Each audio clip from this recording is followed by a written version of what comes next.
Assalamualaikum. Halo, halo, halo. Berjumpa kembali bersama Ibu Gini. Bagaimana kabarnya hari ini? Apakah sehat? Semoga kita semua tetap sehat dan siap untuk belajar. Hari ini kita akan belajar tema 8, daerah tempat tinggalku. Tentu saja pada subtema yang ketiga, pembelajaran yang pertama.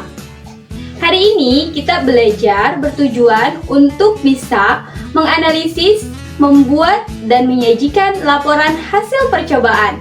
Tentu saja tentang 4 pengaruh gaya terhadap gerak benda yang ada di lingkungan sekitar kita.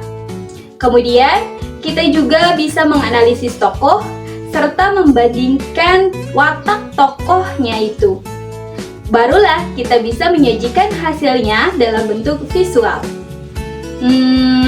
Mari kita coba amati gambar berikut ini. Gambar apakah ini? Ya, benar sekali. Gambar ini menunjukkan ada 2 orang siswa bernama Edo dan Nina. Mereka sangat bersyukur mempunyai rumah dekat dengan taman ini. Mereka sangat bangga dengan lingkungan taman yang sangat bersih dan bebas dari sampah. Karena setiap pulang dari sekolah, mereka selalu melewati taman itu. Kebetulan, hari ini ada tukang bakso yang sedang mendorong gerobaknya. Dan kemudian, gerobaknya itu bisa bergerak maju loh.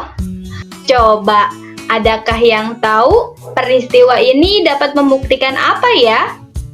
Ya, benar. Peristiwa ini membuktikan adanya pengaruh gaya terhadap gerak benda. Apa sih yang dimaksud dengan pengaruh gaya terhadap gerak benda? Terus, bagaimana ya dengan contoh pengaruh gaya terhadap gerak benda yang lain? Ayo, kita simak baik-baik ya video kali ini. Pengaruh gaya terhadap gerak benda di lingkungan sekitar kita. Masih ingatkah kamu? Apa itu gaya dan gerak? Untuk melakukan gaya, kamu perlu tenaga, karena gaya adalah sebuah tarikan atau dorongan yang menyebabkan benda bergerak, berpindah tempat, dan berubah bentuk. Sedangkan gerak adalah perpindahan kedudukan suatu benda terhadap benda lain, atau tempat asal akibat dari gaya itu sendiri. Banyak ya pengaruh gaya terhadap gerak benda. Apa sajakah itu? Yang pertama, gaya dapat mempengaruhi benda diam menjadi bergerak. Yang kedua, gaya dapat mempengaruhi benda bergerak menjadi diam. Yang ketiga, gaya mempengaruhi kecepatan gerak benda. Dan yang keempat, gaya dapat mempengaruhi arah gerak benda. Mari kita bahas satu persatu. Yang pertama, gaya mempengaruhi benda diam menjadi bergerak. Gaya dapat menggerakkan benda yang diam loh. Contohnya, banyak sekali kita temukan dalam kehidupan sehari-hari. Apa saja?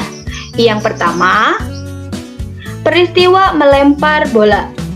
Yang awalnya bola itu berada di kepalan tangan kita akan bergerak terlempar jauh ke depan. Kegiatan melempar bola itu merupakan gaya dalam bentuk dorongan. Oleh sebab itu, gaya dapat menyebabkan bola bergerak. Kemudian, peristiwa yang kedua itu terjadi ketika kita mendorong lemari.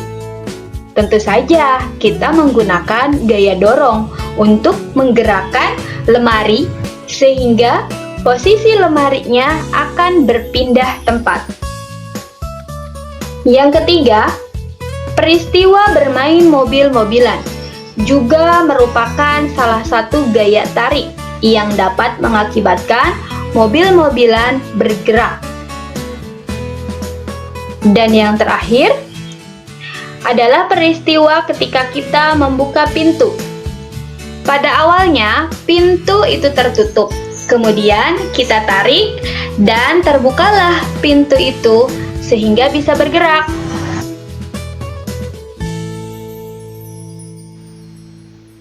Yang kedua adalah gaya mempengaruhi benda gerak menjadi diam.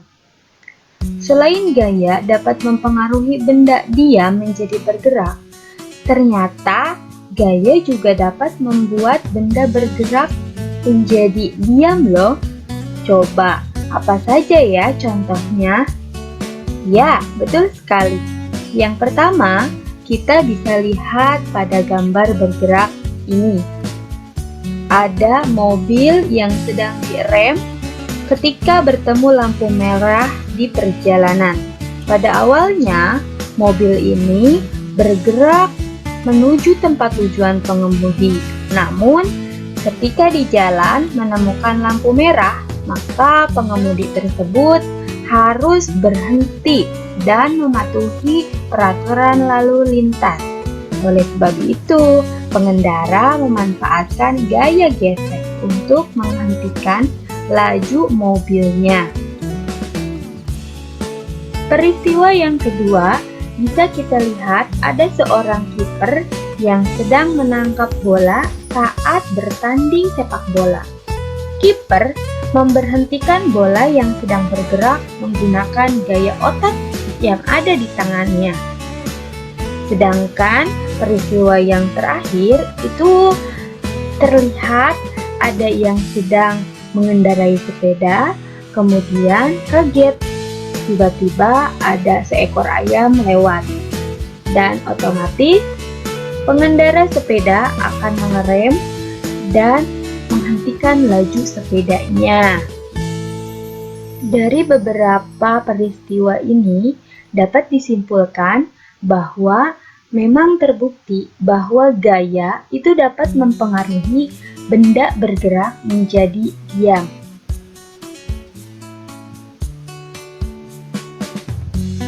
Gaya mempengaruhi kecepatan gerak benda. Pernahkah kamu menggerakkan sebuah benda? Bagaimana gerakannya? Gerak benda ternyata ada yang cepat, sedang, dan lambat loh. Coba amati sebuah kendaraan di jalan raya. Kecepatan kendaraan yang digunakan itu tidak akan sama. Kadang kencang dan juga kadang pelan. Kita bisa melihat kecepatan berkendara melalui speedometer. Ketika jalanan sepi, itu biasanya pengemudi menginjak gasnya dan menyebabkan kendaraannya seperti mobil berjalan kencang. Apabila jalanan sedang macet, pengemudi akan mengurangi injakan gas dan memperbanyak rem, sehingga menyebabkan mobil berjalan lambat. Nah, pengemudi yang menginjak gas itu termasuk menggunakan gaya otot yang digunakan untuk mempengaruhi kecepatan gerak mobil menjadi lebih cepat. Sedangkan menginjak rem itu termasuk menggunakan gaya otot dan gaya gesek. Tentu saja dapat mempengaruhi kecepatan mobil yang menjadi lebih lambat. Coba peristiwa lain yang bisa membuktikan bahwa gaya dapat mempengaruhi kecepatan gerak benda itu apa saja ya? Kita bisa melihat pada gambar bergerak ini. Yang pertama, ketika kita memutar baling-baling menggunakan dorongan angin. Ketika angin kencang berhembus, maka baling-balingnya pun akan lebih kencang memutar. Sebaliknya, ketika hembusan angin atau dorongan angin itu kecil, maka putaran baling-balingnya pun akan semakin lambat. Peristiwa berikutnya juga terjadi ketika kita mengendarai sepeda sepeda motor, maupun ketika kita membantu teman kita bermain ayunan. Gaya mempengaruhi arah gerak benda. Pernahkah kamu mengayuh sepeda? Sepeda akan bergerak ke arah mana saja sesuai dengan keinginan kita. Jika ingin mengubah arah, kita tinggal membelokkan stang sepeda dan hasilnya sepeda akan merubah arah sesuai dengan gerakan stang. Coba, bisakah kamu menganalisis peristiwa yang lain? Bagus! Ketika kita bermain voli, tentu saja bola voli tidak bisa bergerak hanya satu arah, tetapi bola voli bisa bergerak ke berbagai arah. Gerakan bola voli dapat berubah arah sesuai dengan gerakan pemain voli itu sendiri. Caranya, kita bisa menggerakkan tangan saat melakukan passing atau smash sesuai dengan keinginan pemain. Menggerakkan tangan termasuk gaya otot dan ada juga gaya dorong yang digunakan pemain. Oleh sebab itu, gaya dapat mempengaruhi arah gerak benda.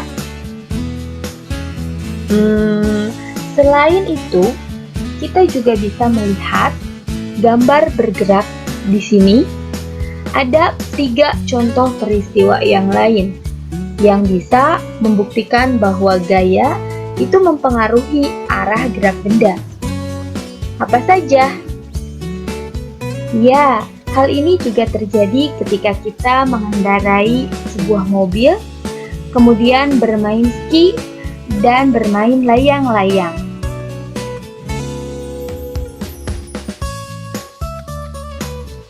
Wah, ternyata tidak hanya peristiwa mendorong gerobak bakso saja yang bisa membuktikan bahwa adanya pengaruh gaya terhadap gerak benda loh. Tapi sebenarnya masih banyak sekali peristiwa lain yang dapat kita temukan sendiri di lingkungan sekitar. Coba, bagaimana kalau kita makan bakso sambil mendengarkan dongeng? Judulnya Semangka Emas. Apakah kamu mau menyimaknya? Bagus, mari kita simak bersama-sama dongengnya.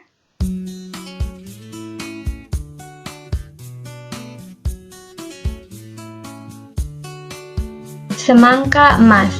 Pada zaman dahulu, di Sambas hiduplah seorang saudagar yang kaya raya.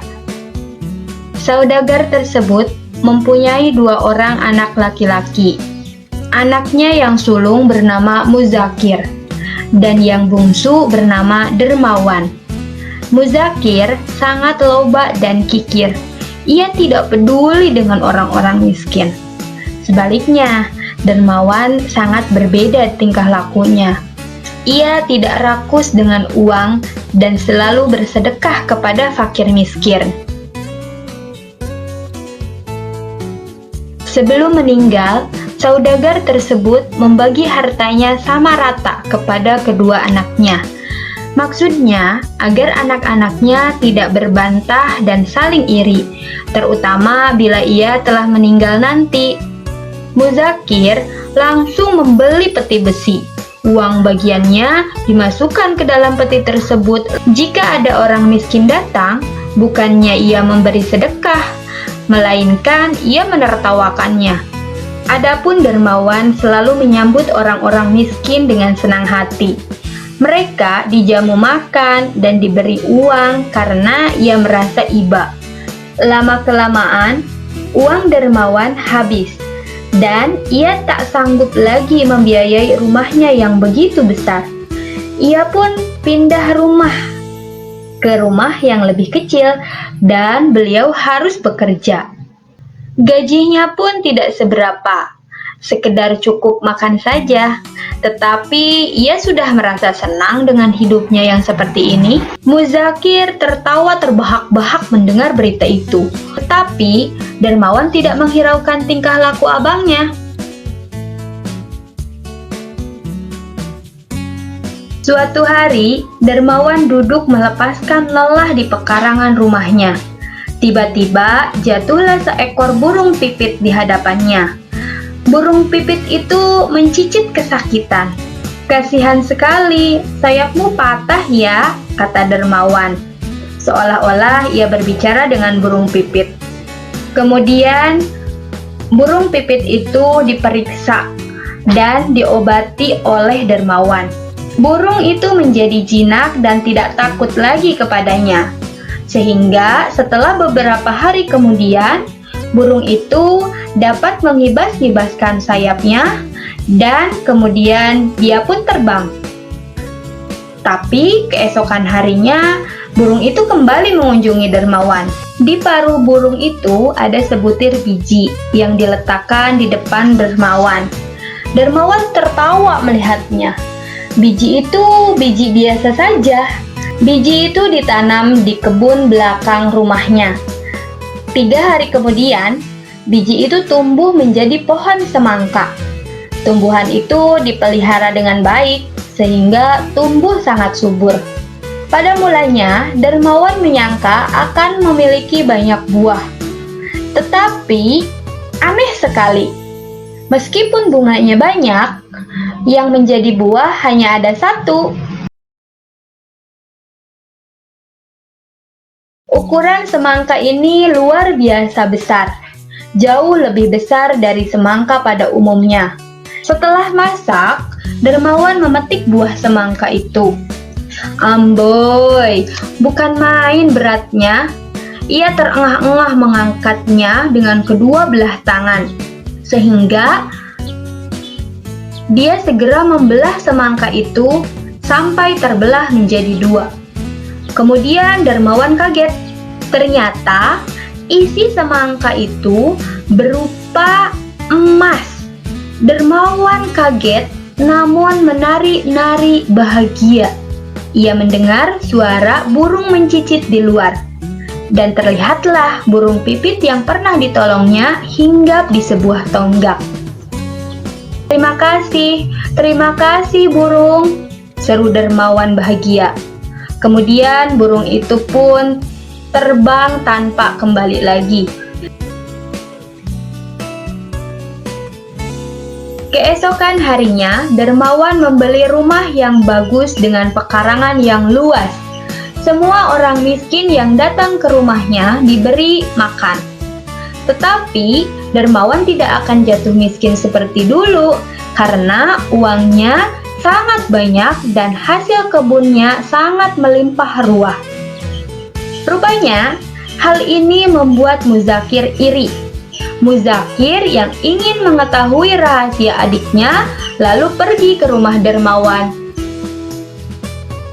Di sana, Dermawan menceritakan semua cerita yang dia alami kepada abangnya.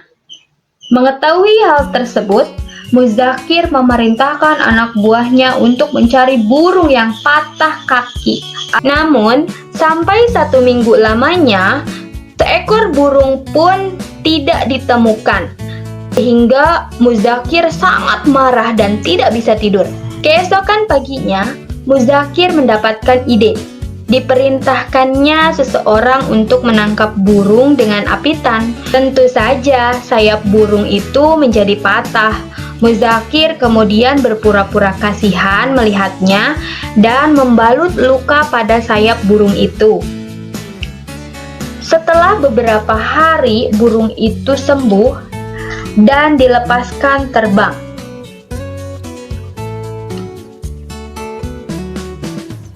Burung itu kembali kepada Muzakir untuk memberikan sebutir biji.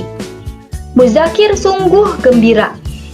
Biji pemberian burung itu ditanam di tempat yang paling baik di kebunnya. Tumbuh pula pohon semangka yang sangat subur dan berdaun rimbun. Buahnya pun hanya satu, ukurannya lebih besar dari semangka dermawan.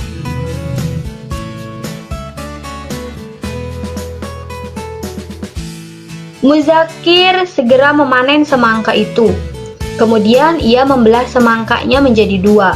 Baru saja semangka itu terpotong, tiba-tiba menyembur dari dalam buah itu sebuah lumpur hitam bercampur kotoran ke muka Muzakir. Baunya sangat busuk seperti bangkai.